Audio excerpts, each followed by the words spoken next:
Igama nguSanele Wantanzi Sibongo. Ngithole i-inbox ku-Facebook.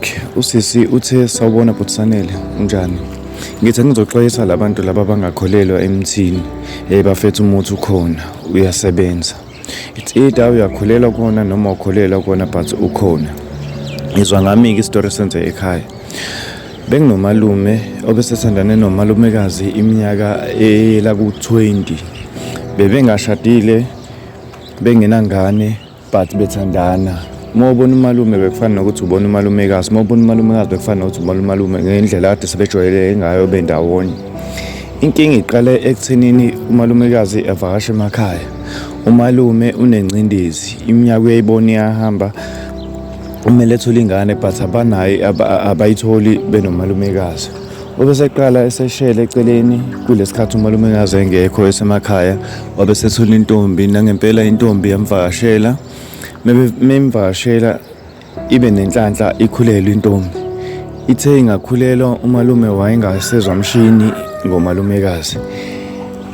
Wayesenake yona intombi kangangokuthi impahla zakhe umalumekazi zakhishelwa eminyango, kwathiwa ahambe usezomove on nayo le ntombi le aseyitholile.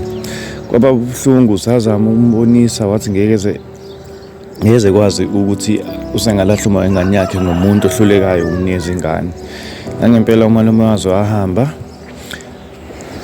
wathi ehamba washiya igama elilodwa elokuthi uyokebona ukuthi le ngane izodlala ngamaphi amathoyizi kuliphi iceke.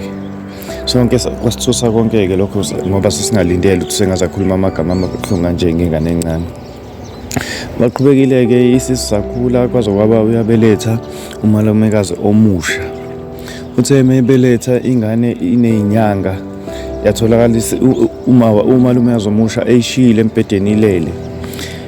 Methe ebuye yokha amanzi, wayifica inemvimbo ngemumva, okukhonjisa ukuthi khona umuntu kade ishaya, kwaziwa ukuthi eyishaya ubaba, but wayifica inemvimbo, ishonile, igazi ligcwele umbhede. Umalume wayephazamisekile emqondweni. Sazama-ke njengomndeni ukuthi sihlanganise amakhanda ukuze ikwazi ingane ukufihlakala, nangempela yafihlakala ngesizotha. Baqhubekile bathandana, nangempela futhi waphinde wakhulela umalumekazi lo omusha.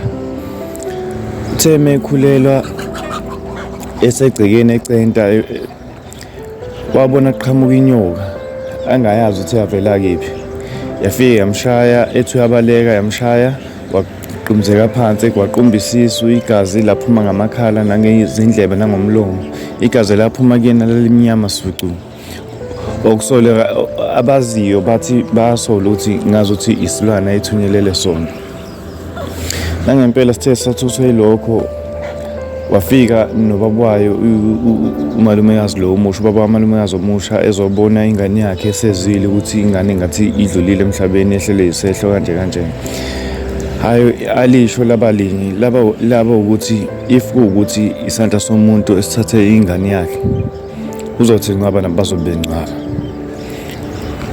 Hayi nangempela-ke ithuna ngazi ukuthi basebenza nomzimba, bawusebenza, bawugcoba, babhica nethuna, nenhlabathi ethuna yasetshenzwa.